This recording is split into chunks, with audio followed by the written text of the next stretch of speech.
ในอนันตจักรวาลอนันตจักรภพอนันตจักรโลกธาตุหรือในโลกนี้บ่ว่าจะเป็นประเทศชาติบ้านเมืองใดหน่วยงานใดองค์กรใดหรือแม้กระทั่งสำนักใดในสถานที่แห่งการปฏิบัติธรรมกถามเบาร่วมใหญ่เลยเด้ไหลมาจากอนันตจักรวาลอนันตจักรภพอีกไหลลงมาเป็นโลกธาตุไหลลงมา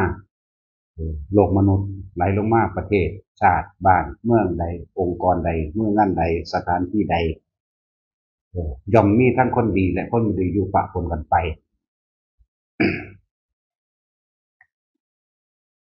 ทั้งคนดีและคนบ่ดีอยู่ปะปนกันไปแบบนี้มันเป็นแบบนี้อยู่แล้วแล้วหลายๆคนที่แสวงหานะคือมาแสวงหาความถูกใจและพอใจของตัวเอง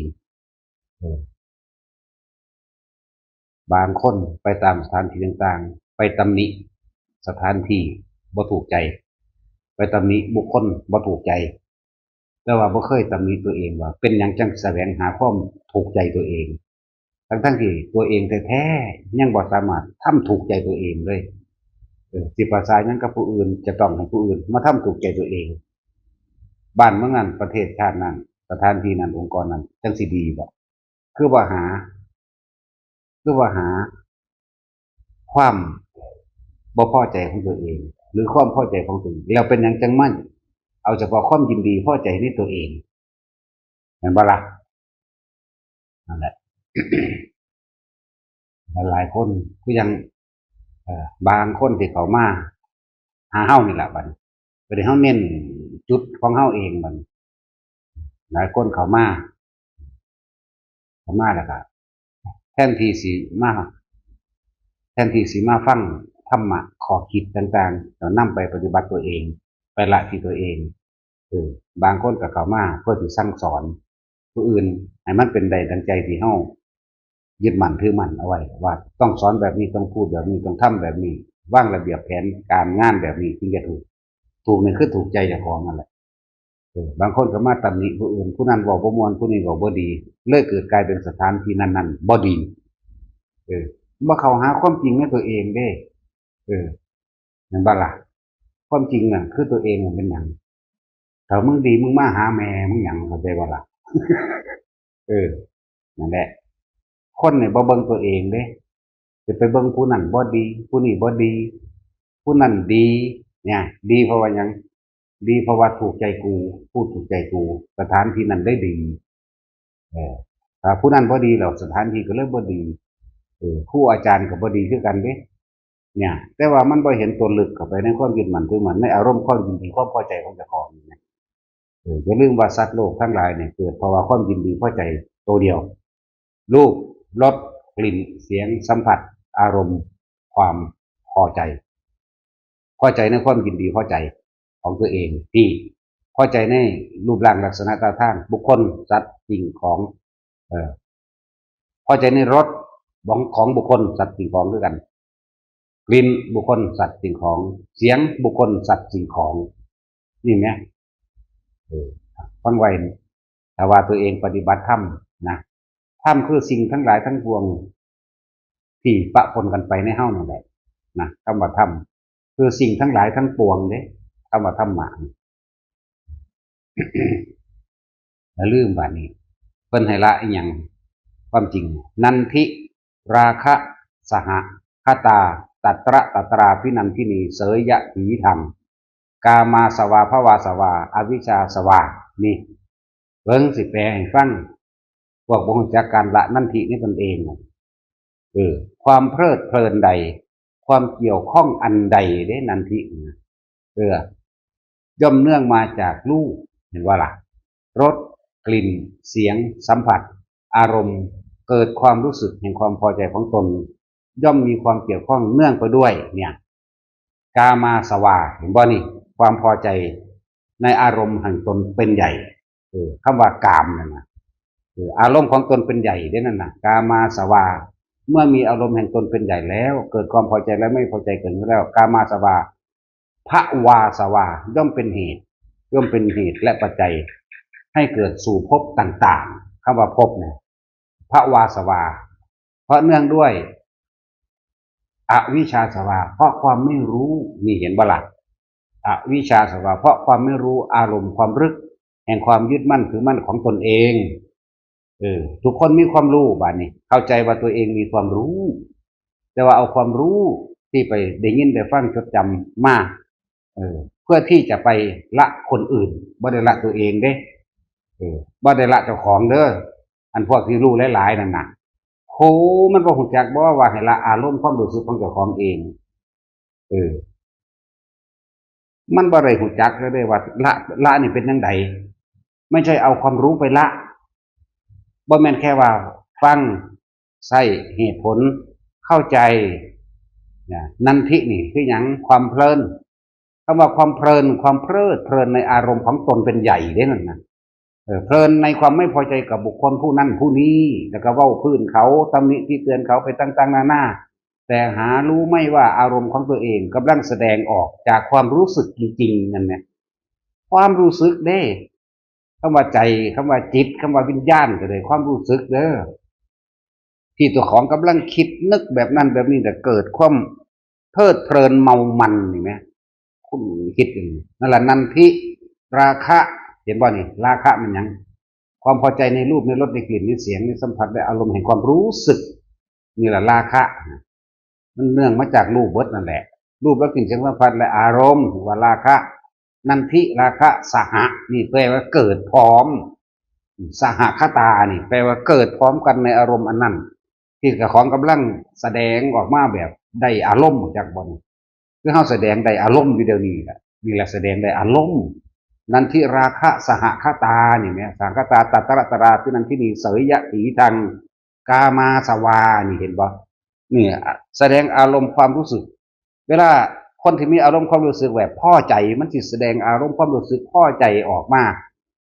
ก็ย่อมเป็นเหตุเป็นปัจจัยให้เข้าสู่พบคือเขาเห็นบ่นี่อารมณ์ความรู้สึกได้พบจากบ่บ่แม่นตัวหนังสืออันนั้นที่เข้าใจได้แค่เข้าใจตัวนั้นได้จริงๆมันไม่ได้เข้าใจซะด้วยซ้ำไปกามาสวากับพระวาสวานี่ไหมอารมณ์ความรู้สึกนี่แหมกามาสวานะเกี่ยวข้องอารมณ์ความรู้สึกแห่งความพอใจของตนแล้วก็พระวาสวานี่เห็นบ่เลยย่อมเป็นเหตุเป็นปัจจัยให้ไปเกี่ยวข้องกับภพต่างๆ31ภพคุณเอาที่ธรรมดาบอก31ภพ31ภูมิเนี่ยอวิชชาสวานี่เห็นบ่ล่ะเพราะความไม่รู้ในความรู้สึกแห่งตนที่ยังเกี่ยวข้องเพราะความไม่รู้ได้อวิชชาสวาเห็นไหมเข้าใจว่าตนรู้คนที่เรียนจบปทเก้าปท8ปท7กับสร้างเห็นบอกที่ซึกออกไปเขามีความรู้ได้นั่นแต่ว่าเขาเป็นอย่างคือว่าละเอาที่เขาบอกมานี่เขาอาจจะแปลได้แล้วก็ทกเถียงกันเป็นไปตามอักขระและภาษาและความหมายได้ต้องอย่างนั้นต้องอย่างนั้นต้องนั้นมันบ่ได้เห็นอารมณ์ว่าต้องอย่างนั้นนะมีตั้งหากได้ภาษาทำแต่คือความรู้สึกของเจ้าของนี่เด้นี่ละอารมณ์เด้ละอารมณ์ตัวเดียวเลยบ่มีเอาอื่นอีกดอกอาสาวะอารมณ์ความรู้สึกที่ยังข้องเกี่ยวอยู่อาสวะขยะแปลว่าของทิ้งของเสียของเน่าของเหม็นจากว่าล่ะอาสวะขยะแต่ว่ามันบ่ทันอารมณ์ความรู้สึกของเริ่มบอกมีคำว่าย่านถ้าว่าย่านแต่มันทันจากว่ามันรู้ละจริงๆนั่นน่ะคือบ่คิดเด้ไม่ใช่คิดละเด้ละคือความไม่คิดเด้อต้องอย่างนั้นสิต้องอย่างนี้สิสักยะทิฏฐิต้องตัดว่ากายไม่ใช่ของเราของตนนั่นเรียกว่าสัมมาทิฏฐิที่มีความเข้าใจและเห็นถูกต้องมีความเห็นถูกต้องได้นั่นนะเป็นสัมมาทิฏฐิแล้วที่แรกนะแต่ว่าจิละมันต้องละรู้เด้ที่บอกให้ยอดของความบรรลุคือความรู้เด้ที่เข้าใจว่าตัวเองรู้นั่นแหละแต่ว่าความลึกในอารมณ์บ่เห็นนี่นะยอดของอวิชชาคือวิชาจักบ่ล่ะมันบ่ทันเข้าใจดอกเพราะว่าคนบ่ปฏิบัติบ่เคยเข้าไปถึงจุดนั้นเลยจุดสงบอันสูงสุดกับฌานที่จนเจโตวิมุตติแต่ว่าคนที่ว่า ต้องเข้าฌานสี่จึงจะละจึงจะทำลายอาสวะได้ยังบ่แม่นอีกสงบแบบนั้นเพิ่นก็บ่ให้เอาอีกสงบแบบมีอัตตาสงบที่ยังมีตัวตนสงบยังมีความยึดมั่นถือมั่นคืออยากสงบอย่างนั้นอย่างเวลาจังซั่นแหละก็เป็นเจโตวิมุตติอย่างหนึ่งซื่อแต่สองอย่างนี่ถ้าว่าที่สุดแห่งสมถะเจโตวิมุตติคือกำลังของฌานสี่นั่นเองที่สุดแห่งวิปัสสนาตัวนี้ตั้งหากเขาเอาตัวนี้แต่ว่ามันต้องอาศัยความตีคู่กันถ้าบ่มีสมถะก็เลยบ่มีตัวหยุดเพื่อที่จะสังเกตความคิดตัวเองในความเข้าไปคิดนึกปรุงแต่งแสวงหาในความอยากได้อยากดีอยากมีอยากเป็นในความอยากได้อยากดีอยากเป็นย่อมลึกเข้าสู่อารมณ์แห่งความรู้สึกเนี่ยในความพอใจตัวเดียวนั่นแหละจากว่าล่ะว่ามันเอาความรู้นี่มาวิจัยมาวิจารณ์มาพิพากษาเด้อันนั้นผิดอันนั้นบ่แมนต้องมันบ่ได้ยากเลยให้ในบาติลาอิลีมันนั่นนะหยุดคิดจากว่าล่ะ อสังขตธรรมหยุดคิดได้แล้วก็เข้าถึงอสังขตธาตุว่าได้ปรุงแต่งไปในธาตุต่างๆแต่ว่ามีแต่รู้กับรู้เท่านั้นรู้โดยไม่คิดรู้โดยไม่นึกความรู้สึกเกิดไม่ได้เห็นบ่คนเฮาก่อนเฮาสิสร้างกันนี่เฮาต้องนึกคิดก่อนเด่นบ่นั่นแหละแบบนี้ความเร็วของมันคือเฮาเห็นคนย่างมานี่ผู้ยิ่งกระสานผู้ใส่กระตางมีความพอใจปั๊บเลยถูกชะตาปั๊บเลยภาษาโลกว่าถูกชะตาพอใจปั๊บเลยโอ้คือดีแท้เพื่อนนั่นนี่เนาะจริงๆนั่นน่ะที่ว่าเดี๋ยวเห็นปั๊บความรู้สึกว่าพอใจกับเขาเลยปั๊บนั่นแหละจริงๆมันผ่านกระบวนการคิดแล้วดิแต่ว่าเฮาบ่ทันมันเห็นปั๊บสร้างปั๊บมีบ่มีความรู้สึกบ่พอใจปั๊บเลยมีบ่มีทั้งที่บ่เคยเห็นกันจักเทื่อแม่นบ่ล่ะนั่นแหละความคิดมันเร็วขนาดนี้แหละครับวันนั้นที่ราคาสหกตาตตระตาที่นันที่ดีเสยยจิตังมันจะเข้ามาสู่กามาสวาภวาสวาวิชาสวานี่เห็นบ่ล่ะพาสิตาโขพวกเธอทั้งหลายจงเห็นความสัมพันธ์ในข้อความนี้และพวกเธอทั้งหลายนี่จงเห็นข้อความนี้สำคัญเป็นไฉนเล่านี่เขาเอามานึกใส่ความรู้สึกเจ้าของเด้นั่นแหละความรู้อันนี้เป็นความรู้จำซื่อๆได้นี่วิจัยออกมาวิจารณ์ออกมาแล้วนั่นแล้วก็เกิดความเห็นตรงอ๋อซื่อๆได้นี่มันเป็นละได้บ่ละบาทอ๋อนี่เป็นความรู้หรือว่าถูกต้องซื่อๆได้นี่ถูกเป็นแบบนี้แหละถูกไม่เป็นอย่างอื่นแต่ว่าความละจริงๆมันต้องบ่มีอารมณ์บ่แม่นเอาความรู้มาถกมาเถียงกันอันนั้นสั้นๆเอาหน้าถ้ามันเป็นอนาคามีแล้วมันบ่หากินดอกก็บอกให้กันแล้วกันไผก็ดีที่เข้าใจว่าตัวเองรู้นั่นน่ะที่เข้าใจว่าตัวเองรู้นั่นน่ะมันบวชเบิดจากบ่ล่ะพออีกจักน้อยถ้ามันว่างรู้ตัวนั้นปุ๊บมันก็เป็นอรหันต์ตายเอาหน้ากล้าเว้าจังซี่ล่ะนะดังนั้นมีแต่คำเว้าดอกดังนั้นดังนี้สักยะทิฏฐิวิกิกิจฉาเสื่อมพระตุปามาสองค์แห่งโสดาบันองค์แห่งสติกาคาองค์แห่งอนาคาต้องตัดตัวนั้นต้องตัดตรงนี้มันเป็นวิธีบอกแนวทางให้เกิดความเข้าใจซื่อเพราะฉะนั้นพวกกันจบปทด้านปทนี่หรือว่าจบปทสามก็ได้โสดาบันนะเนาะจบปทห้าปทหกก็ได้สกิทาคาจบปทเจ็ดก็ได้อนาคาตัวถ้ามันเอาตัวนั้นมาเป็นเครื่องวัดกันจบปทเก้าก็เป็นอรหันต์บนตัวมันซึกไปหาแมงหวักนั่นว่าล่ะอีหลีนี่แหละ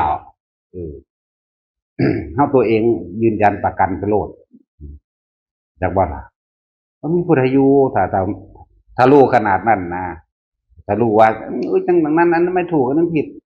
โอ้มึงก็เห็นอารมณ์มึงบ่นี่แหละมันบ่เข้าใจตัวนี้เดี๋ยวดูสอนพวกนักเรียนสอนพวกเรียนจบสูงกัน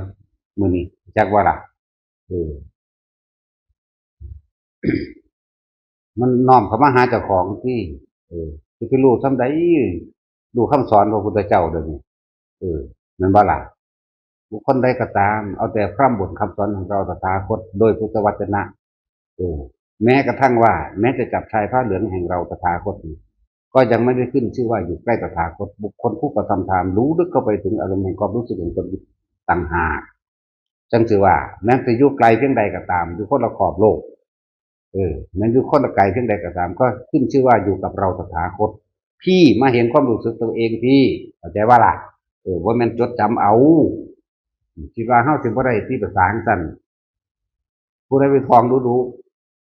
หูดองๆมันก็ท่องดูมันก็ชื่อได้ส่วนตัวเนาะแท็กซี่ท่องได้จะสิเอาตัวท่องได้นั่นน่ะบ่มาแล้วค่อยมาตำหนิตัวนั้นตัวนี้ก็ดีคือกันมันได้ความรู้เข้าใจว่าล่ะแต่บ่มีถ้าบ่มีผู้ใดมาตำหนินี่บ่ได้ความรู้เด้เนาะมันบ่ออกเด้มันดีอยู่เด้แต่กูมักคนด่ากูบ่ได้มักเลยคนย่องเข้าใจบ่ล่ะด่ามาโลดมันสิได้มีความรู้ออกไปคือจังความรู้จริงความรู้สึกจริงออกเลยนี่นอกนั้นก็เว้าเพราะฉะนั้นแหละก็ว่าจังซั่นแหละจังว่าเจ้าสิมันก็แค่ว่าคำยกอ้างซื่ออันนี้ว่ามันเป็นองค์กรหนึ่งซื่อเฮาบ่ได้ถือว่าเป็นคำสอนพุทธเจ้าคนพวกนั้นยกอ้างซื่อยกอ้างคำสอนซื่อเด้เข้าใจว่าล่ะผู้กระทำตามผู้เข้าถึงตามนี่นะผู้ละอารมณ์ใดต่างหากเด้เฮาถือว่าเป็นพุทธะแท้ผู้เดินตามพุทธเจ้าแท้ๆอันนั้นพูดตามเอาแต่พร่ำบ่นเข้าใจบ่ล่ะบ่นตามซื่อเด้เบิ่งมันเบิ่งบ่ยากดอกนั่งอยู่ในครอบครัวอยู่นี่นะกูเว้าภาษากูบาดยังอยู่ในหู้เหี่ยวอยู่นี่นะหู้เหี่ยวอยู่ยังตีนฉินอยู่นี่นะบักใดอีใดก็สร้างแม่งได้เลยเนาะนี่แหมเบิ่งหม่องนี้แหมเนาะโอ้ถ้ามันหูปานนั้นติโอ้ยบารมีทำออกมาสร้างประโยชน์แก่โลกเนี่ยบ่ได้เบิ่งยากดอกผู้ใดก็ว่าหน้าดำขมอมาคุยคุยโอ้อวดว่าเจ้าของนั่นเนี่ยผมแต่ชนะเด้โอ้ยยังก็สร้างแม่มึงดอกกูเห็นว่ามึงสิสร้างประโยชน์อีหยังดอกเออเห็นบ่ล่ะถ้าหาอยู่หากินนั่นเจ้าของก็บ่กุมปากแล้วเนาะมึงสิมาอีหยังกันนั่นกูเลี้ยงคนทั้งโลกอะไรได้นี่จากบ่ทำประโยชน์เพิ่นว่าเนาะนี่เด้ประโยชน์โดยธรรมประโยชน์โดยปากนี่เห็นบ่นี่กูแสดงธรรมอยู่นี่เห็นบ่ดิแสดงของจริงเด้บ่แม่นของจำเด้นี่บุญใหญ่มหาศาลนี่เด้อให้ธรรมทานนี่ธรรมทานนี่แหละใส่ธรรมทานก็ให้นี่เห็นบ่นี่ให้วัตถุทานก็ให้สังฆะวัตถุผู้ก็ให้เป็นจังซี่บ่ให้เนาะแต่จังซั่นล่ะดังนั้นเป็นแค่หลักการทั้งหลายเพิ่นให้เฮาทำตามนั้นเด้อเพิ่นอธิบายขยายไว้แล้วล่ะผู้ใดทำตามนั้นได้นะแต่นี่มันทำตามจักบ่ล่ะทำตามเด้นี่บ่เห็นอารมณ์ความพอใจของเจ้าของเลยนั่นแหละเราเป็นหยังเฮาต้องพอใจเนาะเข้าใจบ่นี่แล้วเฮาต้องเป็นหยังเฮาต้องไปหาหม่องมันต้องไปหาสถานที่ที่ถูกใจสถานที่ที่นั้นต้องพอใจบุคคลต้องพอใจอาจารย์ต้องพอใจมันเป็นหยังจึงไปหาหม่องหันคือบ่หาเหตุแห่งความพอใจของตนนี่แหมเฮาสิไปหาหม่องจังซั่นมันมีบ่ในโลกมันบ่มีเด้แม่นบ่ล่ะเฮาเป็นหยังตามหาสิ่งที่เฮาพอใจนะเป็นหยังคือบ่เบิ่งในใจของเจ้าของคักๆโลดแม่นบ่ล่ะเบิ่งชีวิตจริงของเจ้าของโดดหน้ามีผู้ใดรู้จักมึงซ้ำกูบ่เดี๋ยวนี้เนาะกูว่าคนรู้จักกูหลายล้านอยู่เด้ไปรู้จักมึงก็นี่อันพวกอวดเก่งกันน่ะนั่นแหละออกมาสร้างประโยชน์ตัวบ่แม่นลี่อยู่ในหูเหี่ยวนั่นเพราะมันคอกอยู่ได้บางทีเกือบกูออกกูก็บ่ตื่นดอกว่าเนาะเดี๋ยวมันแม่นลี่อยู่ในหันนี่แหละภาษาธรรมแท้นี่ก็ว่าบ่มีปิดบังธรรมะต้องเปิดเผยปิดบังมันเศร้าหมองเปิดธรรมที่ถูกไปด้วยการกระทำตามเด้บ่แม่นด้วยการพูดตามเด้กระทำตามเด้นี่มันสิเว้าเรื่องภพภูมิต่างๆหรือเทวดาต่างๆมันเห็นมันหูมาบ่แห้งคุยกับเขาพุ่นล่ะบ่เฮาบ่ได้ดลเอาใครอยากรู้เทวดามันเข้าฌาน4แล้วน้อมจิตไปมันบ่แม่นเด้อมันบ่แม่นมันถอยออกมา3 แต่ชั้นสี่แล้วมันตัดแล้วมันบ่รับรู้หยังแล้วมันมีแต่มีสติรู้อยู่กับความว่างคือรู้ว่าว่างเด้อเราคนบ่เคยเป็นก็ว่าล่ะว่าคนจำมาแล้วก็คาดคะเนเอาซื่อๆอยากฮู้บ่อยากละนันทิใดอยากฮู้บ่อยากละอารมณ์ใดอยากฮู้จักว่าเจ้าของยังมีนันทิยังมีความของเกี่ยวยังมีอารมณ์ยังมีความรู้สึกพอใจและบ่พอใจอยากฮู้บ่ไปอยู่ผู้เดียวในป่าอยู่หม้องเป็นตาย้านบ่แม่นอยู่ในเรือนบ่แม่นอยู่นำคนหลายๆอยากฮู้บ่เออเวลาเหตุการณ์ที่น่าสยดสยองที่สุดมันเกิดขึ้นมึงสิละแบบใดเอาบ่แม่นก็ไปนอนคิดเว้าคิดแล้วมาวิจัยวิจารณ์ว่าต้องอย่างนั้นต้องอย่างนั้นเด้อเวลางูใหญ่แล่นงูบักใหญ่ซ้ำมันเสาซ้ำถังสีหรือซ้ำถังแดงวื้อมาใส่เบิ่งมึงสิละแบบใดเออละความพันเลยบ่มึงคิดตั้งตันบ่ว่าแม่นละแบบนั้นเด้ต้องมีการฝึกตัวเองเด้เพราะแห้งอยู่เด้ละด้วยการไม่คิดไม่ใช่ละด้วยการคิดเด้อถ้ายังมีคิดอยู่กล้าก็มีกลัวก็มีเด้อพอใจก็มีไม่พอใจก็มีที่กินข้าวละนี่ละด้วยการไม่คิดนั่นแหละก็ฝึกเอาสะก้อนตัวลมหายใจนั่นแหละละด้วยการหยุดคิดหยุดด้วยลมหายใจไม่ใช่การคิดเอาความคิดหยุดความคิดหยุดไม่ได้ลมหายใจอย่างเดียวสะก้อนถ้าฝึกตนดีแล้วคล่องดีแล้วนั่นมันรู้ท่านเบิดทุกสิ่งทุกอย่างแล้วนั่นน่ะว่าต้องละด้วยลมก็ได้ดอกความท่านเหรอมันสึงหลึงมันซื้ออยู่เล่นเลยแต่ก็สิ่งทั้งหลายแล้วนั้นพอมาดอกมาอยู่แต่ว่ามาในมาขอฟังธรรมเออพวกพูดผีต่างๆนั่นน่ะพวกยังที่เป็นนั่นหรือ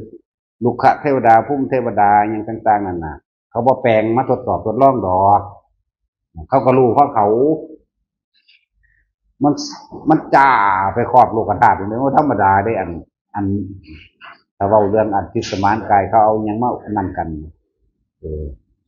มันขาวนวลมันขาวนวลเหลืองอมเหลืองอมขาวนวลข้อไปเบิดได้ไปสถานที่ใดๆก็ตามแนวจังทันมันไดมันหมอบมาแต่ไกลๆคุณเห็นว่าล่ะ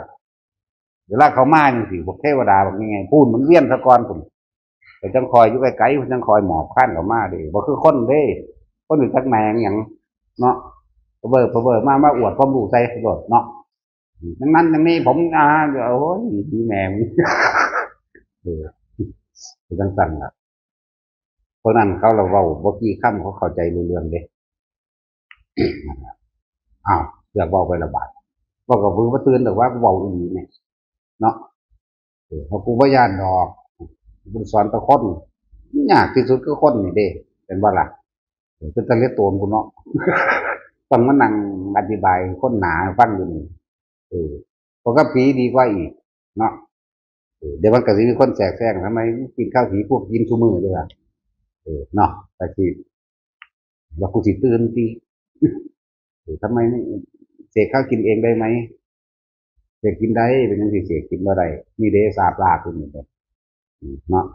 ด่าแต่อะไรทางมาอยู่แหมมายายนวลด่ากลับมาด่าทั้งผัวทั้งเมียด่าไปเบิดนั่นแหละเนี่ยนั่นแหละจะดีดอกสามีผู้นี้เพราะว่าเฮาเป็นคนบ่มักดีอยากว่าบ่มักดีเด้อันนี้คนแง่2ครั้ง3ครั้ง4ครั้งเขาเนี่ยเอาจังร่วมเอาคำถามไปร่วมไว้บัดล่ะ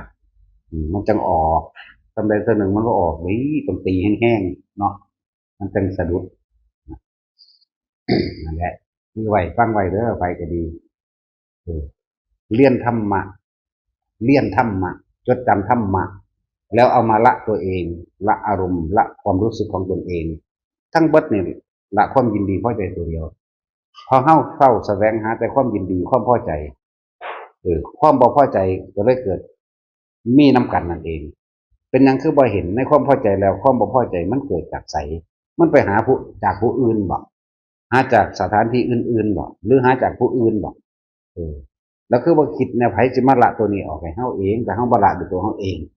ฝึกอานาปานสติเด้อเอาให้มันคงมันคง อานาปานสติฝึกไปฝึกมากกับเป็นอานาปานสัญญาทันตัววันนี้เกิดยังขึ้นปุ๊บมันจะเข้าล้มเอาเองได้เลยว่าอานาปานสัญญาสติอัตโนมัติอานาปานสัญญานั่นนะคือมันนึกถึงเอาจนว่ามันอัตโนมัติเกิดยังขึ้นเข้าล้มเกิดยังขึ้นเข้ากลับมาหาล้มเนี่ยนะรู้ลมปั๊บเนี่ยที่แรกก็ตั้งใจแน่เลยเว้ยบังคับแน่เลยเว้ยไปเรื่อยเรื่อยสระคือบอกว่าวิธีละจริงๆนั่นไม่ได้ละด้วยการคิดไม่ใช่ละด้วยความรู้ตัวอักษรมันได้ละด้วยความเห็นแม้แต่ความเห็นตรงก็ไม่ใช่การละแต่ว่าเป็นแนวทางคือได้เป็นแนวทางให้รู้ในสัมมาทิฏฐิอันนี้เป็นสัมมาอันนี้เป็นมิจฉาแม้แต่รู้ปัญญาเนี่ยแปลว่าความรอบรู้ในสิ่งทั้งหลายทั้งปวงอันเป็นเครื่องประกอบกันเป็นเหตุเป็นปัจจัยให้อาศัยหนุนเนื่องซึ่งกันและกันเป็นอิทัปปัจจตาเป็นตถาตาจักว่าละความเป็นเช่นนั้นของมันเองนี่คำว่าตถาคตเจ้าบ่แม่นบุคคลแต่ว่าเป็นธรรมชาติที่อาศัยหนุนเนื่องซึ่งกันและกันไม่เป็นอย่างอื่นมีสัตว์สิ่งใดสิ่งหนึ่งเกิดขึ้นเป็นธรรมดาย่อมมีความแตกดับเป็นธรรมดานี่คำว่าตถาตาหรือตถาคตตถาคตเนี่ยใส่คำรวมเลยเบิ้เลยคำรวมพูนพระพุทธเจ้าองค์ไหนก็สร้างเรียกว่าตถาคตนี่แหละเป็นอมตะอมตังเป็นถ้ำที่บ่ตาย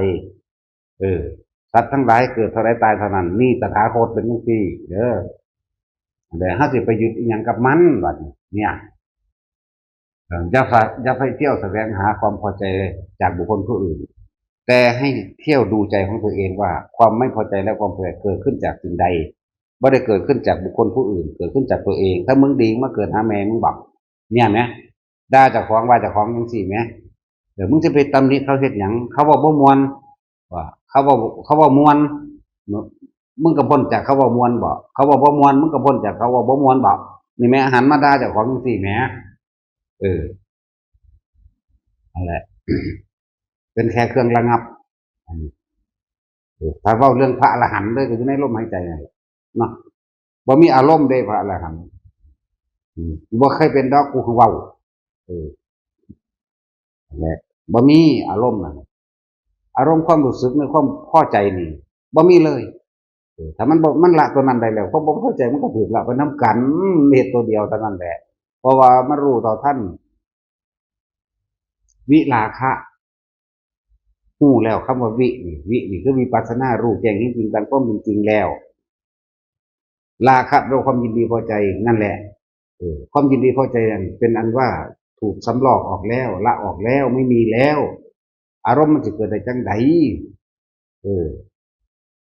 เพราะว่าอารมณ์มันเกิดได้เพราะว่าคิดมันว่าสั่นอวิชชายะเตเววะอาเสสะวิราคะนิโรธาสังขาระนิโรโทแน่สังขารแปลว่าสิ่งทั้งหลายทั้งปวงคือเป็นเครื่องหนุนเรื่องเป็นปัจจัยซึ่งกันและกันให้เกิดขึ้นนะว่าล่ะวันนี้มันบ่คิดปรุงแต่งแม้บุญก็ไม่เอาแม้บาปก็ไม่เอาเนยชาพิสังขารเกิดไม่ได้ปุญญาพิสังขารอปุญญาพิสังขารเนยชาพิสังขารเกิดไม่ได้มันถูกลาแล้วมันหยุดคิดแล้วบ่ว่าต่อก็ได้เลยล่ะน้ำรูปมันจะเกิดมาใส่วิญญาณจะเกิดมาใส่ตัณหาอุปทานจะเกิดมาจากใส่ภพชาติชราบรณะมันสิมาจากใส่กันมันเป็นอมตะอมตังแล้วมันจะรู้ซื่อบัดนี้มีตั้งหากและนี่เว้าเรื่องตัวหนังสือถึงจะวันนี้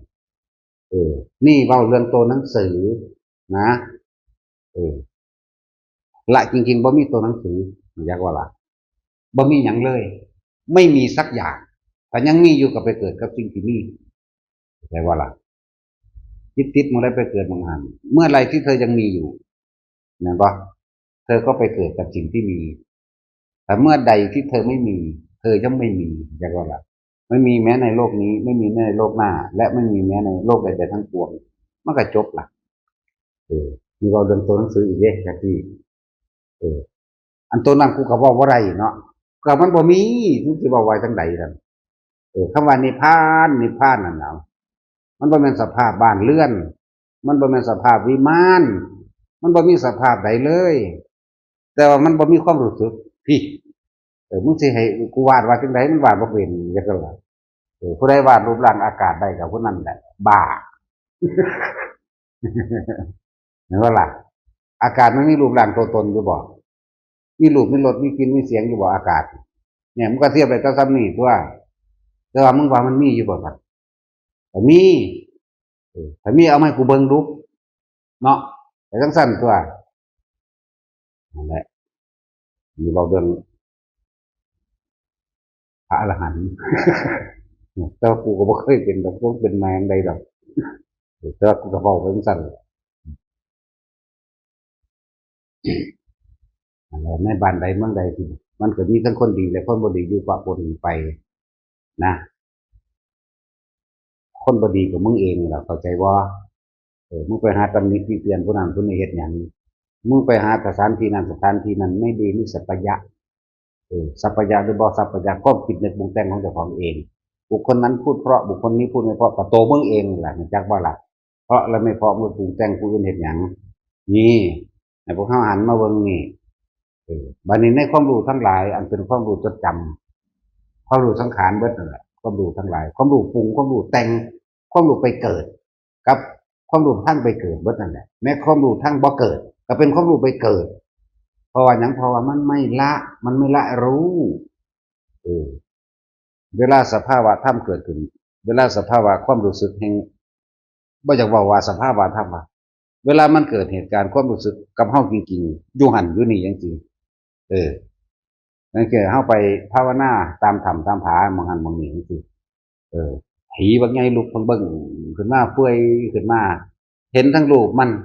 เห็นทั้งรูปร่างหน้าตาลักษณะท่าทางมันเป็นตาย่านบักไงมือทำใบตาลเออหน้าข้างหนึงก็หัวทะเลิกออกตาหนึ่งก็บ่มีตาข้างหนึงโตมันก็เปื่อยๆจังซี่แหมทั้งรูปทั้งรสทั้งกลิ่นทั้งเหม็นรสบ่มีแต่ว่ามันเหม็นนั่นน่ะเอาละแบบใดเอานั่นแหละถ้าคนเฮาบ่ฝึกหัดจนเป็นอานาปานสัญญาที่หนึ่งนี่ยังบ่ทันได้ละแต่ถ้าคนละจริงๆมันสิบ่มีหยังเลยจักแต่ว่ามันเห็นอยู่เด้จักว่ามันก็เห็นอยู่มันก็รู้อยู่ซื่อๆเด้สำหรับบุคคลฝึกคือมันสิกลับเข้ามาลมหายใจพับทันทีหยุดบัดหยุดหยังหยุดคิดจึงได้บ่แม่นหยุดอย่างอื่นได้อันพวกนั้นเขาก็ทำก็เก่าอีกถ้าออกจากลมจังไดมึงเอาละบาดมึงสิย้านโพดนั่นบ่ล่ะอันนั้นคำว่ากล้าก็ไม่กล้ากลัวก็ไม่กลัวมันคนละเรื่องกันเด้แต่ว่ามันเห็นอยู่นี่นะนี่คือสิ่งที่เฮาไปหูไปเห็นมาจังซี่นะมันสิบ่มีอารมณ์ความรู้สึกในใดๆทั้งสิ้นหลายแบบหลายหลายชนิดหลายอย่างที่มันเกิดเป็นหูมันเห็นเป็นบ้านเป็นเมืองมาจังซี่มันบ่ได้อยากเห็นเด้มันต้องเห็นเออมันก็อยู่ของมันจังซั่นพอเฮาบ่หนีออกจากตัวเองจักบ่ก็อยู่ในกายมั่งหมายถึงลมหายใจก็ออกอยู่ในเวทนามั่งหมายถึงเอาอาการปิติคือเฮาให้ทุกคนจับจุดอุณาโลมเนี่ยกายเวทนาจิตมันคุมอยู่แล้วล่ะจิตมันก็คุมจิตอยู่แล้วล่ะจิตคุมจิตให้อยู่กับลมหายใจมั่งให้อยู่กับเวทนาแห่งความรู้สึกอันเป็นอุเบกขาเวทนามั่งมันเกิดบ่ได้แต่เป็นนั่นกันยังเกิดบ่ได้พบเกิดไม่ได้ตอนนั้นแต่ว่ายังเป็นรูปประพรมอยู่แล้วคนฝึกได้ขนาดนั้นแล้วมันตายตอนกระจางมันขึ้นสูงกว่านั้นนะบ่ต้องเว้าก็ได้เรื่องโสดาบันสกิทาคาบ่ต้องเว้าก็ได้แนวจังซั่นเพราะว่าสิ่งที่เฮาฝึกให้นี่โอลัมภคิยะสังโยชน์5นี่เว้าเรื่องหนังสือแล้วบัดเออละสังโยชน์5เลยทีเดียวจักบ่อนาคามีนี่เป็นคำเว้าอธิบายขยายความให้เข้าใจซื่อๆเด้ละจริงๆลมหายใจเท่านั้นจื้อจำไว้โลดไทยก็เลยอยู่กับลมหายใจจนว่ามันเป็นอานาปานสัญญาให้ได้เกิดยังขึ้นกลับเข้ามาลมหายใจเกิดยังขึ้นลมหายใจอย่างเดียวปั๊บเข้าโลดคำว่ารู้นั่นมันต้องสิรู้สิเห็นหยังดอกหยังหลายๆอย่างที่มันเกิดเออเกิดยังขึ้นเห็นหยังกระสร้างถ้าเฮาอยู่ในลมหายใจใดมันก็แสดงไปตามที่มันเห็นที่มันเป็นนั่นแหละบ่ว่าสิเป็นพูดผีปีศาจยังก็ว่าไปมันก็บ่แม่นพูดผีปีศาจดอกโลกวิญญาณโลกอธิสมานกายหรือโลกที่สองที่มันเลื่อมกันอยู่นั่นน่ะพวกสัตว์นรกต่างๆพวกเปรตต่างๆหลายพวกเปรตหรือพวกสัมภเวสีเยอะแยะสวนกันไปสวนกันมาน้ำเฮานั่นแหละเห็นอยู่แต่ว่าเฮาบ่ย่านเพราะหยังเฮาบ่คิดแต่คิดแล้วก็ย่านลดแล้วก็น่าจะให้ฝึกเป็นอานาปานสติหรืออานาปานสัญญาบอกอยู่กับลมจนว่ามันเกิดความเคยชินเดินว่าอานาปานสัญญา เออคือเฮาอันบ่ฮู้จักว่าเฮาตื่นนอนปั๊บคิดเลยนั่นแหละคิดรู้จักว่าความเคยชินนะหรือว่าสัญญาแห่งความคิดเห็นบ่สัญญาแห่งความจำเห็นบ่จังซั่นตัวเฮาบ่ฮู้จักได้ว่ามันเป็นสัญญาแม่นบ่เออตื่นปั๊บคิดหาผู้นั้นผู้นี้เดี๋ยวก็ฮักเดี๋ยวก็ซังเดี๋ยวก็ไปหาผู้นั้นเดี๋ยวก็ไปหาผู้นี้เนาะเออก็ยังไปตามอารมณ์จากใดแหละมีหยังเด้นั่นแหละอันนี้มันเป็นศัพท์ที่ว่าเฮาบ่ฮู้จักก็เลยเว้าให้มันเกิดความเข้าใจสิว่าอานาปานสัญญาเออมันก็เริ่มเป็นอัตโนมัติขึ้นมาเรื่อยเรื่อยเรื่อยก็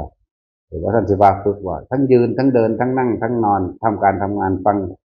ธรรมะนี่ก็สร้างให้อยู่นั่นแหละจึงว่าถ้าอยู่ในกายในถ้าอยู่กับลมไม่ได้หรือลมถูกละไปแล้วก็อยู่กับความรู้สึกอันเป็นอาการปิตินะถ้าอยู่อาการปิติตัวหยาบไปแล้วก็เข้าไปสู่ตัวปิติอันละเอียดคือปราโมทย์อิ่มหนาเออสิมีความรู้สึกอิ่มเราจังใดล่ะ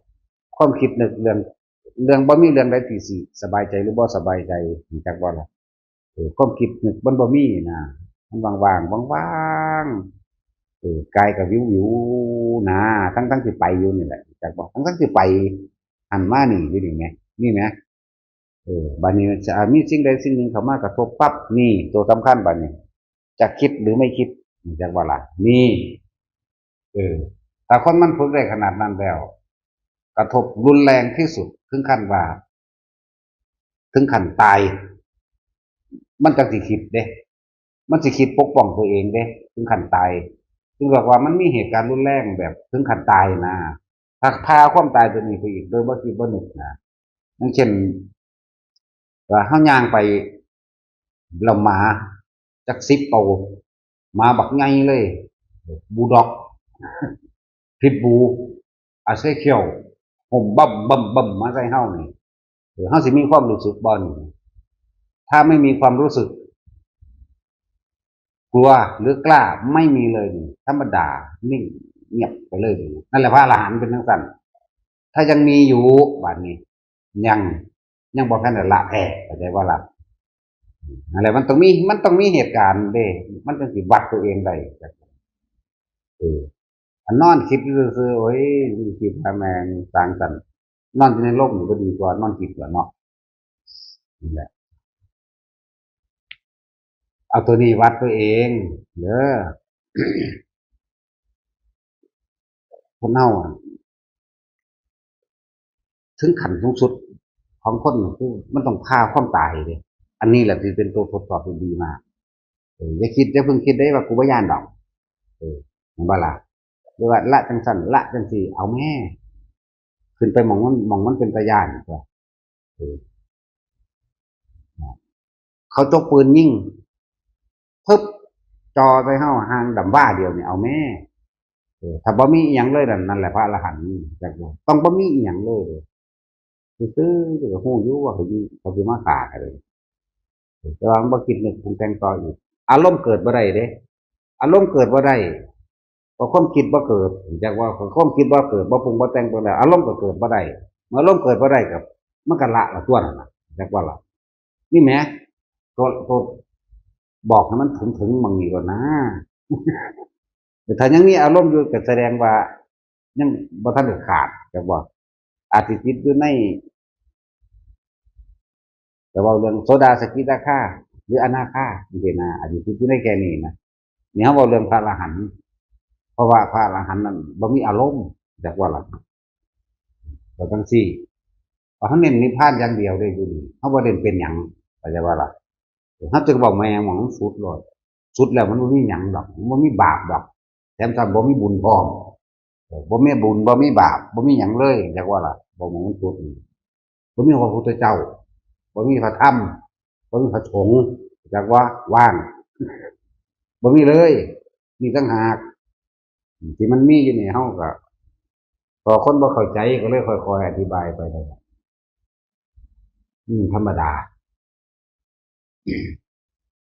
บ่แม่นถ้ายังมีอยู่ก็เอาไปเกิดมันสิ่งที่มี แต่สิมึงเฮ็ดได้แล้วบ่แต่เฮ็ดได้กับตายแล้วตัวปานนี้เนาะที่ดีแหละเฮ็ดได้บ่ห่วงลูกน้อยมึงอยู่เนาะถึงซั่นแหล้วมันยังห่วงลูกน้อยอยู่อันนั้นอันนี้เด้อเนาะดีจริงก็ยังหลายอยู่สิหนีปะหนีเขามาก็บ่ได้คือเป็นผู้สร้างเป็นว่าเด้เนาะเป็นสำนึกสัญญาสำนึกเรียกว่าเป็นสามัญสำนึกตัวนี้เนาะยายนวลโอ้เจ้าทั้งหลายครับก็เขาคน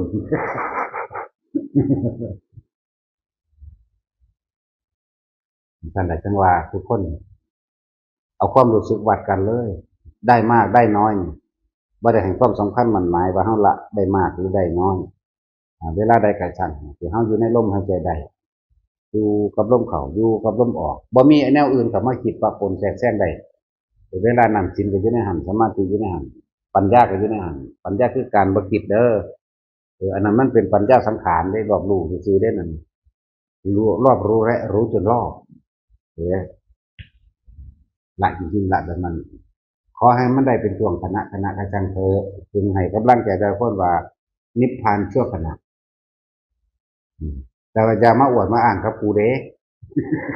อวดอ่านกูสัตว์เพียงเขาโดเด้มันก็มาบวชโดเด้เนาะเออมีเมียเยอะมีเยอะเลยแน่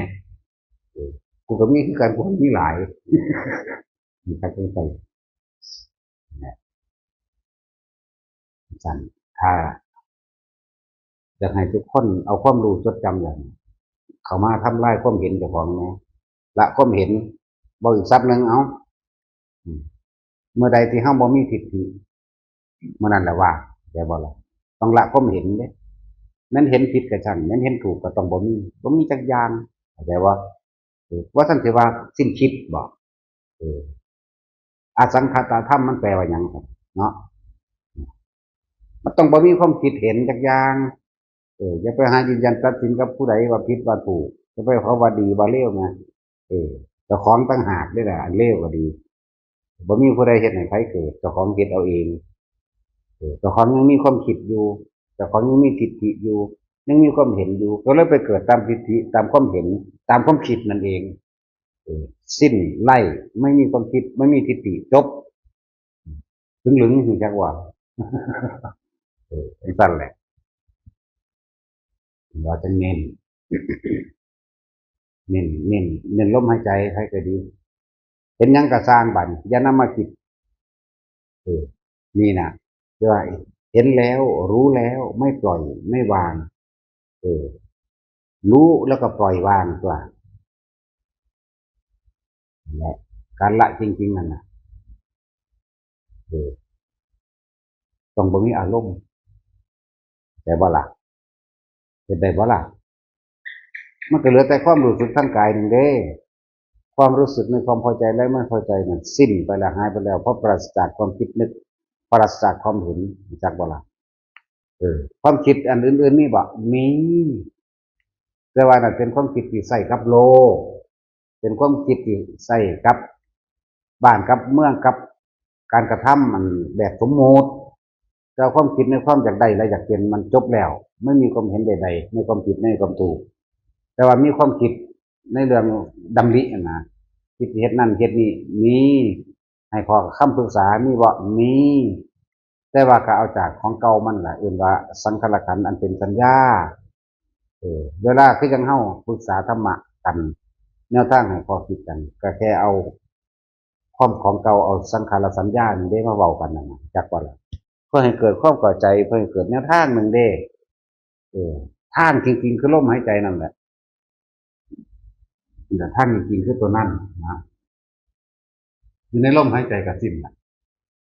เข้าใจเข้ามาอยู่ในลมหายใจก็บ่มีความคิดหยังปะปนเลยเด้รู้อยู่กับลมนี่บ่มีหยังเลยรู้แต่กับลมอาการปิติเฮาก็รู้แต่ว่าเฮาบ่สนแม้แต่ลมหายไปเฮาก็รู้ก็อยู่ในความรู้สึกอันนี้อยู่ในความรู้สึกอันนี้แม้แต่ความรู้สึกอันเป็นปิติอันหยาบๆอยู่นี่เฮาก็รู้ไปเลยลึกเข้าว่างโล่งเฮาก็รู้อยู่ซ้ำนี่นึงเด้เห็นไหมตัวนี้ก็ว่างโล่งอยู่จังซี่เด้ล่ะอันเว้าอยู่นี่เออ เข้าว่าจิตเจตนาหรือว่าสิเฉพาะเจาะจงใส่บุคคลผู้ใดผู้หนึ่งมันบ่มีเด้ใส่สัตว์โดยรวมแต่ว่าสิใส่ก็ดีหรือว่าเรื่องสมมุตินะว่าล่ะโดยรวมทั้งโลกเราจะไปเน้นให้ผู้ใดเป็นบาปเป็นบุญกับผู้ใดผู้หนึ่งมันบ่มีเพราะฉะนั้นที่เว้าอ่ะเว้าอยู่ในความว่างๆเอาหยังมาบอกเอาสัญญาแต่มันสิพูดอันนั้นมันพุดก็เว้าไปตามนั้นซื่อๆเด้เออนั่นแหละแต่บ่เว้ามันสิเอาหยังมาเข้าใจเนาะถ้าบ่อธิบายก็อธิบายตามความจำนั่นแหละจำเก่าบ่แม่นจำใหม่บ่แม่นความปรุงเด้ออยากบ่บ่แม่นความปรุงเอาเด้มันเป็นสูตรสำเร็จของมันเองนี่จักว่าล่ะคือเฮาหักผู้ใดเลี้ยวไปปุ๊บถูกชะตาโลดนะคือเฮาสั่งนั่นสิแหละนะสูตรสำเร็จจริงๆมันผ่านมันคิดเด้อันบ่ผ่านเด้มันเป็นของมันอยู่แล้วนะมันก็ปั๊บๆๆไปโลดนะนั่นแหละ ผู้ใดบ่อยากเกิดอีกก็อยู่ในลมหายใจให้มากๆจนเกิดความเคยชินเลยเอิ้นว่าอานัปปนสัญญารู้มากเกิดหยังขึ้นปั๊บเข้าลมเกิดหยังขึ้นปั๊บเข้าลมปั๊บเข้าโลดเด้อละความคิดนี่คือต้องอยู่กับลมหายใจเด้ละความเพลินก็ต้องอยู่กับลมหายใจบ่แม่นการเว้ากลับมาลมอย่างเดียวนี่ต่างหากบ่แม่นการเว้าเด้อความรู้ใดๆก็สิมันมาเกิดผ่านที่เขาพากันเว้ากันเป็นนั่นสภาวะจังนั้นสภาวะจังที่อันใดที่เฮาฮู้เฮาเห็นอ่า ทุกอย่างนั่นแหละก็เอิ้นว่าสิ่งทั้งหลายทั้งปวงนั่นน่ะธรรมะหรือสภาวะคำว่าสิ่งทั้งหลายทั้งปวงที่เกิดขึ้นกับเฮาเองแหม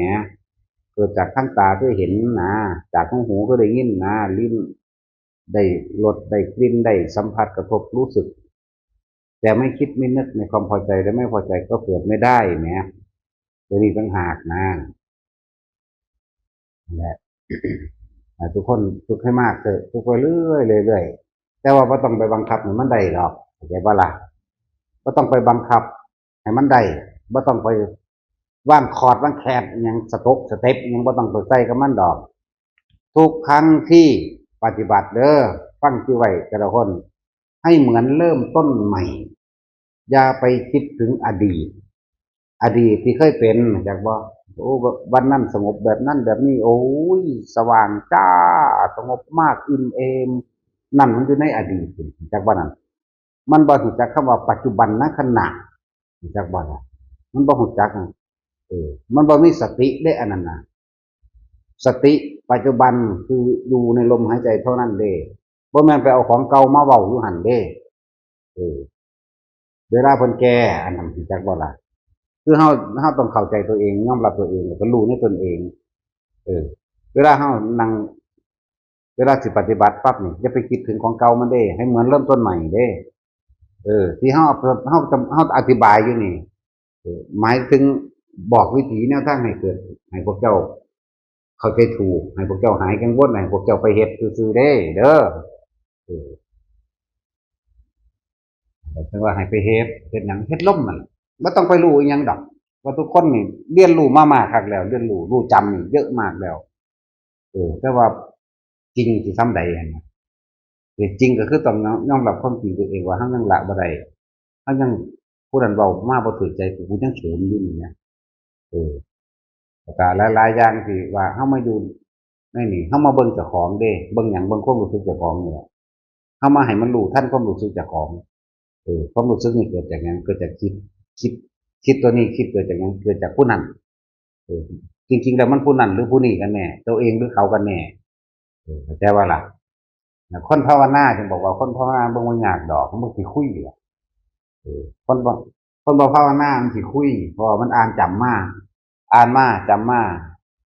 แล้วก็สรุปลงตามความคิดเห็นของเจ้าของอย่างนั้นอย่างนี้เด้ถึงกันใจคนเชื่อเจ้าของเนาะเออผีว่ามาเบิ่งมันสิแล่นไปหยังเห็นว่ายายนวลเจ้ายังย้านอยู่บ่ผีในท้องเจ้าทั้งหลายเนาะเจ้ากินกุ้งเข้าไปสักตัวกินปลาเข้าไปตัวผีกุ้งผีปลาผีปูเนาะผีหอยผีงัวผีควายผีเป็ดผีไก่หลายคือหยังเจ้าสิย้านหยังสั่นเนาะแต่แบบผีในท้องเจ้าของหลาย คือว่าญาติมีคนย่านผีไก่อยู่บ่มีแต่สินจะย่านว่าผีไก่เจ้าขาไก่มันต้มกินเจ้าย่านมันอยู่บ่บาดนี่บาดคนขันย่านเนาะมันแปลกประหลาดเด้เป็นสั่นเด้ผีปลาทู่มันนั่นแหมผีพยายานเด้อว่ะผีปลาทู่แหมผีปลาทู่ทอดปลาทู่แซ่บหอมมันนะเนาะแล้วสั่นอีกมันผีปลาดุกผีปลาเข็งผีปลาคอย่านจะบอกแต่ว่าย่านผีไก่ไปหุ่นไข่ไก่สัมภเวสีตรงนั้นว่าถ้าไปมันก็มาเล่นนั่นหมดแล้วอุ้มลุมมาทอกระตาประมาณประมาณเออกิ่งเกี่ยวขาเฮาเด้เฮาก็เตะเล่นแหละเตะไปเตะมายอกกันนะคือหยอกหมานี่แหละเอาก็เตะมาเลยเตะพงไปจังหน่อยก็แล่นอุ้มลุมมาใหม่กิ่งเอาเด้บ่แม่นแล่นเด้มันคือไก่เลยเอิ้นไผไก่จักว่าล่ะแต่พอว่ายันวันเอาเมื่อน้ำบ่ใส่รถเมื่อน้ำบ่บอกมันไปมันก็ไปเด้ไปส่งยันวันในหน้าไปมันยังสิบ่ไปมันฟังความหยังไปส่งยันวันเด้อสิว่ามันสั่นแหละแล้วจังซี่ก็เป็นสิ่งที่เอิ้นว่าธรรมะเป็นสิ่งที่เฮาฮู้เฮาเห็นตามมันเป็นจริงนั่นแหละถ้าเฮาบ่ได้ยึดถือว่าหยังกับหยังแต่เขาก็เป็นสัตว์คือเฮานี่แหละเฮาก็เป็นสัตว์เขาก็เป็นสัตว์นี่แหละสัตว์ทั้งหลายเป็นว่าแต่เกิดคนที่พ้นจากความเป็นสัตว์คนที่คือคนที่บ่มีราคะพ้นจากความเป็นสัตว์มันมีสัตว์บ่ถือกับข้าวหยังภาษาปุตุเนาะปุถุชนคนหนาๆบ่จักสิจักแดนหยังกะเออถ้ามันมาหาเฮามาทำลายเฮาก็ต้องป้องกันตัวเป็นธรรมดาเนาะบ่แม่นว่าสิเฉยแบบนั้นเด้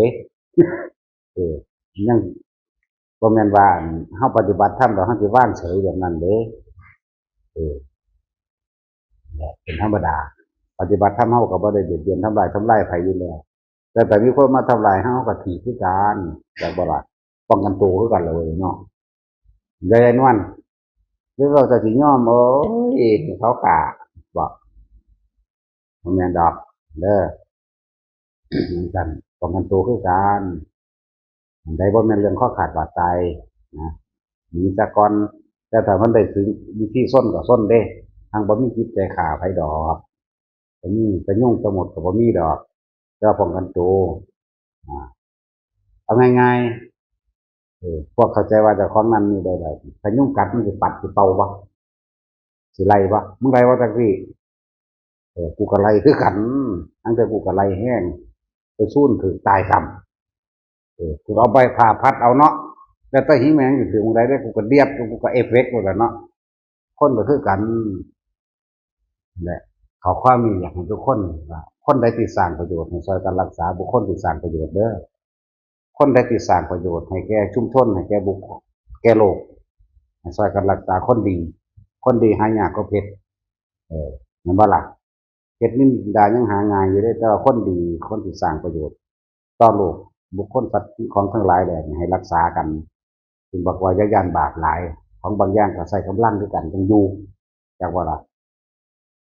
นั่นแหละเป็นโลดบ่บาปดอกโดยใจนวลหลายๆคำถามบางคนอาจจะเคยทำผิดตอนบวชอยู่เราซึกออกไปสามารถทำสมาธิได้บ่ได้กลับเข้ามาบวชไม่ได้บ่ได้คนที่เป็นปาราชิกสามารถที่จะบรรลุธรรมได้บ่ได้เย็นไว้หาอย่างตามตำราอันนั้นตริยกรรมหาบ่ได้กระเทยก็บ่ได้บ่ได้เด้อแต่เฮาสมมุติเฮากลับเข้ามาบวชใหม่ก็ได้คือเก่านั่นแหละก็เบิ่งในนั้นมันบ่มีได้ห้ามบ่มีได้กะถ้าว่าห้ามมรรคผลนิพพานบ่มีนะพวกนั้นน่ะแล้วเขาจะเว้าเอาขึ้นมาใหม่จังไดก็บ่รู้เนาะแต่เฮาเบิ่งในตำราก็ต้องอ้างอาศัยตำราน่ะมาอ้างมาอิงแม่นบ่ล่ะยังสิเก่าทำตำราเดยวนี้ผู้ใดก็บวชมานำตำราเด้เดี๋ยวนี้บ่ได้บวชต่อปากพระพุทธเจ้าเด้แม่นว่าซั่นอาศัยธรรมพระพุทธเจ้าวางไว้อาศัยพระวินัยนี่เด้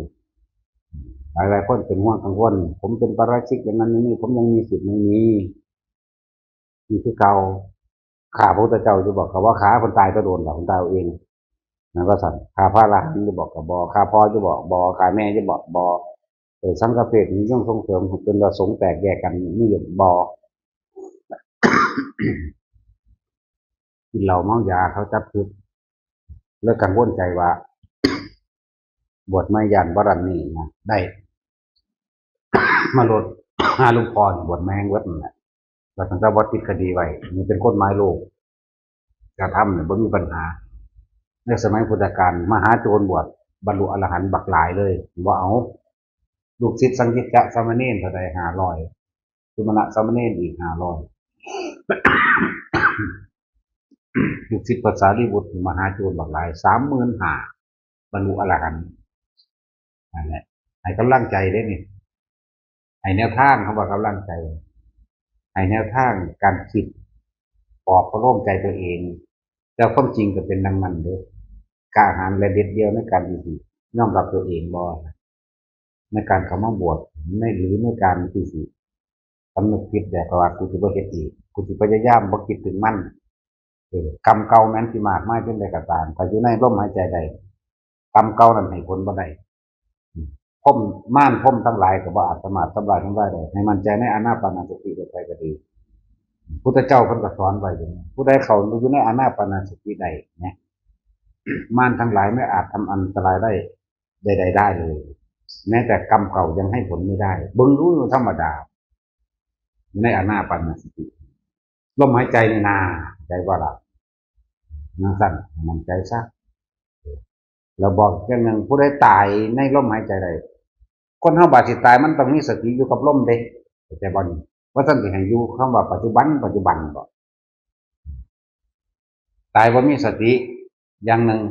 หมายถึงว่าตายบ่อยู่ในลมหายใจแต่ว่าเฮาเคยทำเอาไว้แล้วเคยทำเอาไว้แล้วมื้อนึงได้เกิดความสงบใน5 ครั้งมั่ง6 ครั้งมั่ง10 ครั้งมั่งก็แล้วแต่ครั้งละ1 นาที2 นาที3 นาทีก็ช่างหรือละครั้งละยาวๆก็ช่างตายโดยบ่มีสติอยู่ที่ฟ้าผ่าเพียงตายซ้ำ1รถชนกันปัวตาย2หัวใจวายเจ็บพลัน3นี่แหมตายลักษณะนี้แหมแต่ที่บุคคลที่กระทำสิ่งเหล่านี้ไว้อยู่แล้วนั่นน่ะมันสิมีดอกผู้มากระจิบนั่นน่ะจักบ่ล่ะคือกันล่ะครับมันถ้ามีกะอุบาสกนั่นน่ะคนตะกี้บ่ได้นิมนต์พระมาสวดงานศพเด้คนตะกี้ฟังดี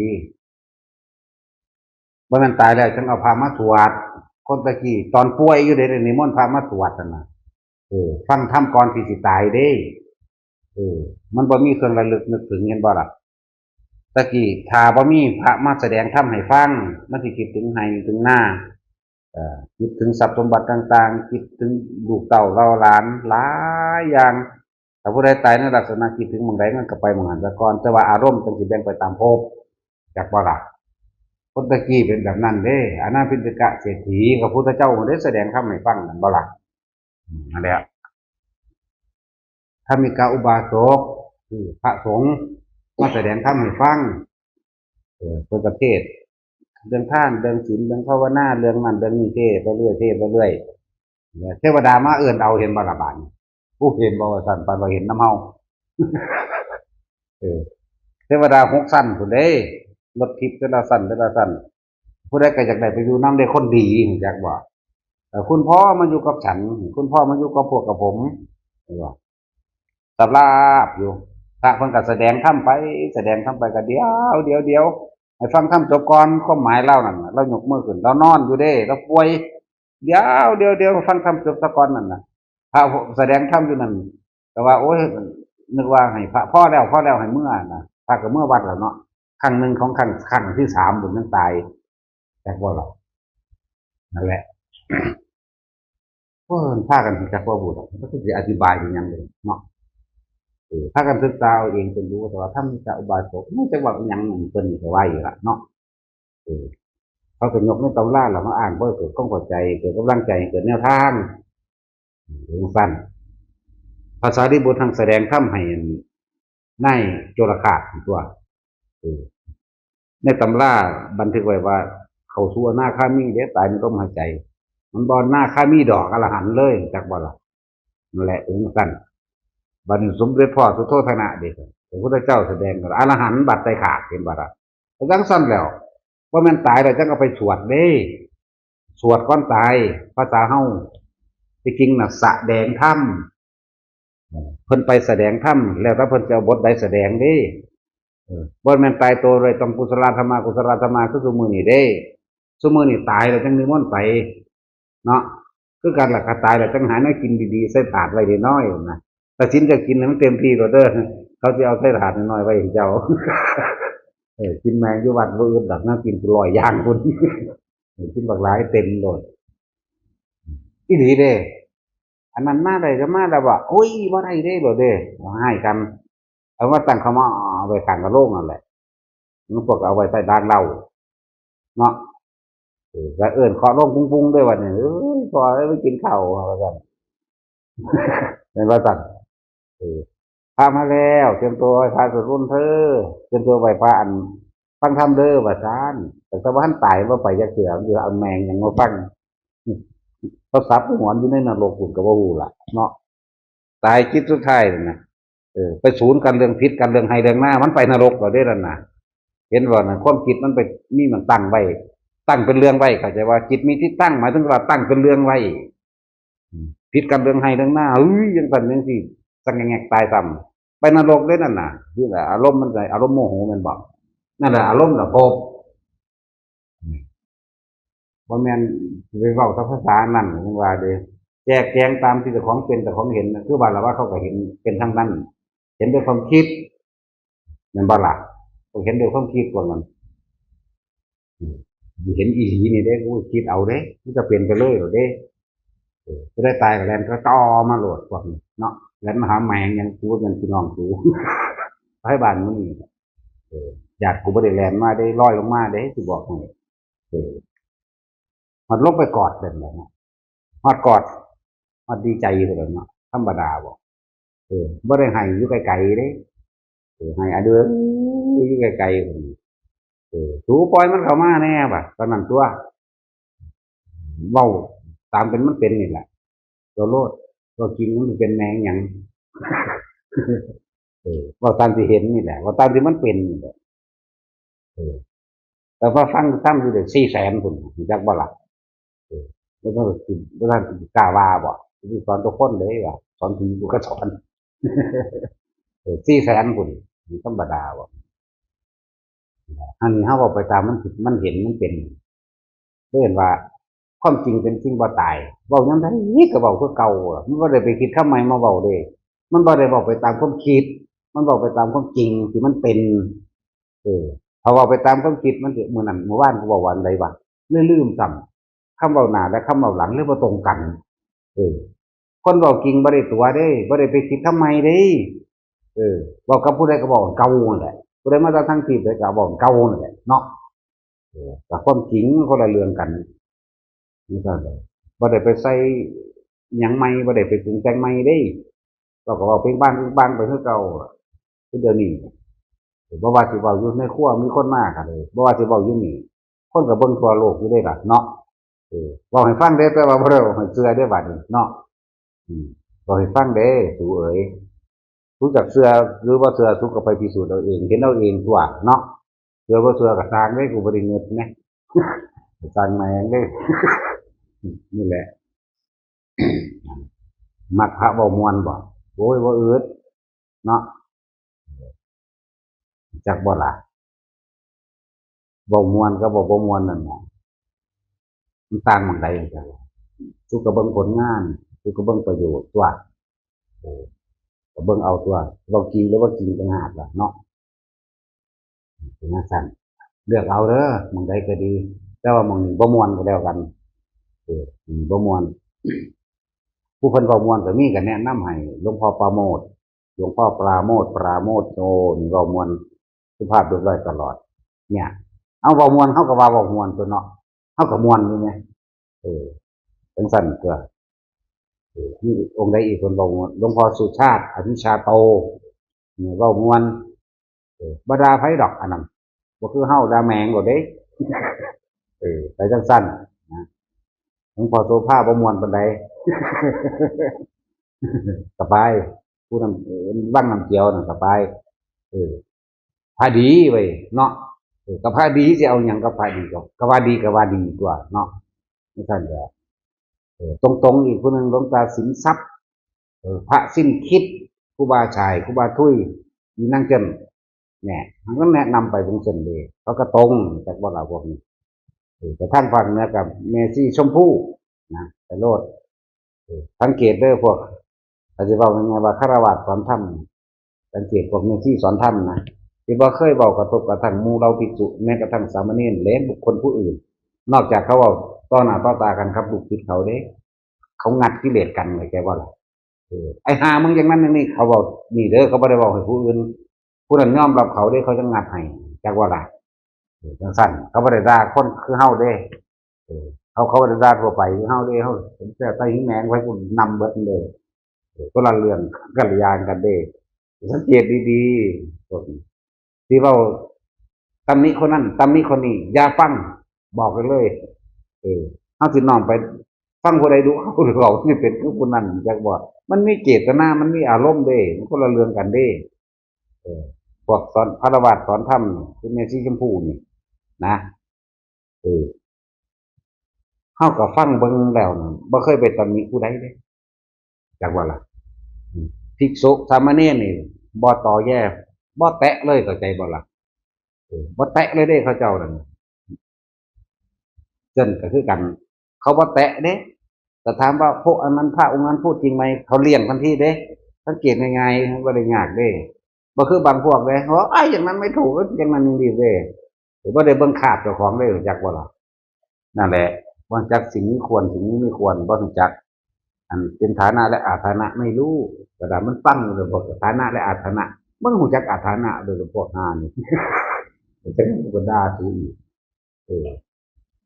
ถ้าว่าฐานะกับอาฐานะเนี่ยอยู่ในฐานะอันพูดได้เขามันมีอย่างเสมอกันเขาก็ว่าไปตัวเห็นบ่ล่ะแต่ของบ่แม่นฐานะที่เว้าได้ก็อย่าเว้าตัวเวลากับมันก็บ่งบอกถึงความเป็นจริงของบุคคลผู้นั้นคนแสดงธรรมเป็นกันเว้าเรื่องอรหันต์เอามันสิเป็นตะเสืออยู่บ่เนาะไอ้หามึงอย่างนั้นอย่างนี้น่ะเอาเขาเรียกว่าเดี๋ยวไปรับรู้ก่อนก็มีเห็นนะเอาแล้วเว้าเรื่องอรหันต์อย่างนี้สิไปจังซั่นเด้เนาะแล้วจึงบอกว่ามันมีฐานะอันควรและบ่ควรแล้วก็การแสดงออกหลายๆอย่างตัวฆราวาสสอนธรรมเขาสิบ่ตำหนิไผเด้แต่เขาบอกไอ้หาอย่างนั้นเขาบอกกับลูกศิษย์เขาเด้อสิยอมกันอยากว่าล่ะเขายอมให้กันเด้บ่คือเฮาได้ยอมกูสั่งแมงบ่วานภิกษุนักบวชหรือคนหรือพื้นแมงเบิดเด้สอนไปเด้เนาะจังซั่นล่ะหรือว่าเกี่ยวกับไผนำไปเลยบอกว่าเรามาแบบใดกูก็ตื่นแบบนั้นด้วยกันเออแต่เฮาอยู่ในฐานะเข้าใจบ่ล่ะฐานะที่สามารถเว้าได้เออเฮาปรับอาบัติได้เด้นั่นคนปรับได้อยู่บ่เอามันจักฐานะอยู่บ่บาดนี้ไปจังซั่นล่ะเว้ยถ้าพูดไม่จริงถ้าพูดไม่จริงอวดคุณวิเศษเป็นปาราชิกมันเว้าเนาะเออถ้าพูดตามความเป็นจริงอยู่แต่ก็ต้องอาบัติปาจิตตีนั่นบักหามเอ้ยมึงอยู่ในฐานะใดมึงก็ฟังเลยบ่อย่างภาษาจำมาอยู่สิเนาะกูว่าเตือนใครเด้กูด่าแมงบอกกูให้ได้มึงด่ากูก็ขาดนี่นะด่าโลดมันเถยอยู่นั่นแหละถ้าพูดตามนี่เป็นอบัตินั่นอบัตินี่ก็ได้มาบวชฟังหำเด้อไปจากคุณจักนั่นน่ะจับเงินและทองนั่นสิเป็นอบัติกันเพชรกูก็ได้ละกูยังอีกวันได้วัตถุแนวหรอกนะนั่นสั่นละอบัตินั่นสั่นอบัตินั่นสิเป็นจะบอกเป็นแต่ว่าไม่มีโทษจากบ่หลักก็ตามนั้นก็ตามสมมุติเป็นไหมเป็นแต่ไม่มีโทษนั่นสั่นแต่ว่ามีผู้หญิงคนตกน้ำเขาลอยน้ำบ่เป็นที่สุดโดดลงไปอุ้มขึ้นมาแต่ว่างไปเป็นอาบัติบอกเป็นแต่ไม่มีโทษจากว่าล่ะเพราะว่ายังใจของเขาไม่มีราคะจากว่าใจของเขานั่นบ่มีความยินดีพอใจนั่นสิ บ่มีความพอใจในรูปรสกลิ่นเสียงของบุคคลคนนั้นเลยแต่เขาช่วยเท่านั้นนึงเด้ว่าท่านสิมีเมตตาไม่บอกหาแม่ไม่บอกแต่ว่าลงไปซอยแม่นว่าท่านเออเมตตากรุณามุทิตานะเด้อมึงบ่มีอุเบกขาจากเรื่องแบบบ่ไปก็ซะแต่มันหลายคำถามแต่มันหยังแน่ล่ะก็ลืมแล้วล่ะแท็กซี่คำถามหยังอีกบ่ลืมแล้วถามได้นั่นแหละตอบได้นั่นแหละตอบนั้นก็เลยเป็นสั้นแล้วเรื่องนั้นอยากให้เว้าเรื่องเป็นหยังพุทธเจ้าคือห้ามสันมั่งเนี่ยล่ะเนื้อ10อย่างเนื้อช้างแม่นบ่พวกช้างพวกม้าพวกเสือเหลืองเสือโคร่งเสือดาวพวกหมีพวกงูต่างๆสัตว์ทั้งหลายเหล่านี้มันเป็นสัตว์ใหญ่สัตว์มีอาฆาตลองกินหมาบ้างแม่ว่าให้ปฏิทุกกินก็ได้เออเพราะท่านหอดเข้าบ้านถ้ามันเห่าหอนหลักกันเรากินหมาเนาะเห็นว่าล่ะเราสมัยก่อนมันแม่นจะมามีหมาในบ้านเด้หมาป่าหมาในเด้ได้สิมันธรรมดาเด้มันกัดมันพวกนี้มันทำงานเป็นฝูงเด้อเสือก็คือกันสร้างก็คือกันมันก็ยอมรับที่เราหนีงูเนี่ยยิ่งอากาศเลยหลักเขาไปกินงูเนี่ยน้ำกัดตายเลยดิมันน้ำตลอดเด้มันได้กินเด้หมาเสือเสือเหลืองเสือโคร่งเสือดาวช้างจานก็น้ำเด้ปานก็ดีธรรมดาเด้เรื่องกินก็มีเป็นอันตรายตัวเจ้าของเองก็อยู่อยู่ป่าเด้พอได้อยู่ในบ้านในเมืองคือเฮาเดินอยู่เด้ตอนนี้เฮาอยู่ในบ้านในเมืองเด้ไปสิฟ้ากับฟ้ากับขัดเลยของเฮานี่ว่าปลาเพราะกำกายปลาละเมาะตำนั้นมันเด้นี่แหละงูนี่ยิ่งเป็นสัตว์อาฆาตเลยเป็นหามกินงูเป็นสัตว์มันจะนำเอาจนน้ำกัดเอาจนได้เลยหามอันเสือเหลืองโค้งดาวแล้วก็หมีคือกันหมีก็คือกันกับประเภทเสือนำเอาอีหลีเด้เหมือนกันเราเกินมั่งสันติอย่างนั้นก็มีเด้รู้ว่าเขาฆ่าเพื่อตนอีกนี่เห็นบ่ล่ะมันเลยมั่งสบายอีกได้บัดนี้ว่าเป็นต้มไก่จังซี่อันนี้เพิ่นอายกินอยู่แม่นบ่ล่ะปลาก็มีกินอยู่แม่นบ่ล่ะเดี๋ยวสิต้มปลาไปสังหารเด้อสิผู้ใดไปรับก็เป็นอาบัติแท้ได้บัดนี้จักว่าล่ะนี่เลยรู้ว่าเขาฆ่าเพื่อตนและกระทั่งว่าสงสัยสมมุติว่าเขาฆ่าไก่ในห้องออกอยู่เงื่อนหลังนั้นแหละก็เลยเอาต้มไก่มาจักว่าล่ะบ่ฮู้ได้ว่าเขาฆ่าเพื่อตนแต่ว่าสงสัยจักว่าเสียงไก่ห้องออกเพิ่นแล้วเอามานี่ก็ห้ามรับอีกเขาจะเว้าเรื่องห้ามรับอาบัติอีกเนื้อดิบจะบ่ให้กินอีกนั่นเป็นได้ล่ะนี่แหมอนุบัญญัติเพิ่มขึ้นมาแหมเป็นสั้นตัวก็สิเว้าไปแล้วนั่นแหละเนื้อดิบนี่ก็ห้ามให้สุกซะก่อนสิห้ามรับเด้ก็สิเว้าเรื่องคือในหนังสือหลวงปู่หมั่นของเพิ่นมีตาทิพย์เฮาบ่มีเออ เขาปลูกหมักแตงโมนี่สวนติดกันก็อีกสวนหนึ่งนั่นเครือมันล่ามมาพี่มาล่ามมาอีกที่หนึ่งเด้มันล่ามมาอีกที่หนึ่งคนผู้นี้ก็บ่ได้ตั้งใจรักดอกก็เข้าใจว่าเป็นของเจ้าของได้เอาบักแตงโมตัวนี้ไปพาใส่จังหันเป็นท่วงเด้อาหารบ่บริสุทธิ์งงแล้วนะของคนหนึ่งบ่ได้รักนี่จักอาหารบ่บริสุทธิ์อาหารบ่บริสุทธิ์บ่ทั้งเลยทั้งบ่รับดอกเลยวางสิเลย แต่เขาเจ้าคนฉลาดอยู่ต้องมีเหตุการณ์ว่าเดินนำไปเบิ่งหม่องเจ้าของคิดหมักโม่จักว่าเครือมันอยู่ที่ของผู้นั้นมันหมากมันมาอยู่ที่ของผู้นี้โอ้ขนาดนี้เด้นั่นแหละสมเขาเจ้าเป็นพระอรหันต์อยู่ดิเป็นบ่ล่ะแต่คนที่เป็นลูกศิษย์ก็ฉลาดเด้โอ้มันต้องมีเด้ว่ามีพากันสองคนพากันนำไปเบิ่งว่ามาจากไสกันแน่ที่นั่นหมักโม่ปลูกเกิดอยู่หั่น สมมาก็ไม่มีนี้ผู้นี้ก็ไม่ได้รักเลยอีกผู้หนึ่งคือหลวงปู่ฝันเออไปเอามาขามมันไปเอามาขามกับตะไคร้อยู่อันอยู่สวนหลานแต่ว่าไม่ได้ขอเขาเบิ่งดูหันต้มไก่อันนี้แต่เพิ่นก็บ่รู้ว่าอันนั้นนี่หรอกเพิ่นบ่ได้สงกันแต่ว่าอาหารบ่บริสุทธิ์เพิ่นถามเด้ตามดูคลิปเพิ่นมึงไปเอามาขามมาใส่มึงขอเขาอยู่บ่งูเด้อน่ะโอ้ยก็บ่ล่ะนะขอน้อยว่าซั่นก็ของหลานผมเนาะ ก็ของมึงอยู่บ่ของหลานมึงยังว่าอยู่บ่ค่ามึงยังว่าเลยค่ามึงก็มาอีกหม่องหนึงมาค่ามึงก็เอามาอีกมึงรักสองหม่องสามหม่องมึงสิกูกินได้จังไดซั่นเอาคืนไปกินเองโลดว่าซั่นคุณดีมันเขาเจ้าปานนั้นเด้นั่นแหละขนาดนั้นเด้อเขาเจ้านั่นน่ะโอ้ยอั่นยอมเขาน้อยยอมแม่นอีหลีแหน่อาจารย์ซั่นเด้เขาเจ้ายอมเด้บ่ได้คือซุมื้อเด้เฉยไฉเฉยไฉแก้ตัวไปเรื่อยเนาะอีหลีนั่นแหล้วมันสั่นขนาดนั้นมันคือเขาเจ้าจังขนาดนั้นเฮาก็บ่ฮู้ขนาดใดคือกันเฮาก็บ่แม่นเขาเจ้า เขาก็แค่อ่านมาแล้วเว้าฟังให้ฟังเป็นคติซื่อๆเอาให้ฟังเพราะว่ามันพวกขี้ข้านพวกนี้รู้จักบ่ล่ะพวกบ่ได้ศึกษาพวกมาฟังเอาแล้วก็ไปเถียงกันซื่อๆบ่เฮ็ดเอาเนาะเออถ้าไตรปิฎกมาก็ร้อนแรงมาเท่าใดแล้วแล้วก็ประวัติครูบาอาจารย์ต่างๆไหลมาตามพื้นเมืองต่างๆมาในที่ต่างๆนั่นนี่เด้คือจังประวัติพระนาคเษนจังซี่ก็หลังนั่นเด้แม่นบ่ล่ะหรือว่าประวัติพระอุปคุตจังซี่ก็หลังพุทธเจ้าอีกเด้แม่นบ่ล่ะอืมไหลมาเรื่อยไหลมาเรื่อยอืมจากพุทธลัทธิตะมั่งพระธรรมรัตน์มั่งตักโอ้ยไหลมาจนมาพระพุทธโฆษาจารย์เนี่ยไหลมาราชการนั้นราชการนี้ผู้นั้นผู้นี้เป็นแบบนั้นไหลมาเรื่อยๆเด้เนี่ยปานนั้นมันยังบ่บรรลุหยังอยู่หาว่างี้เนาะเนาะสบายทาน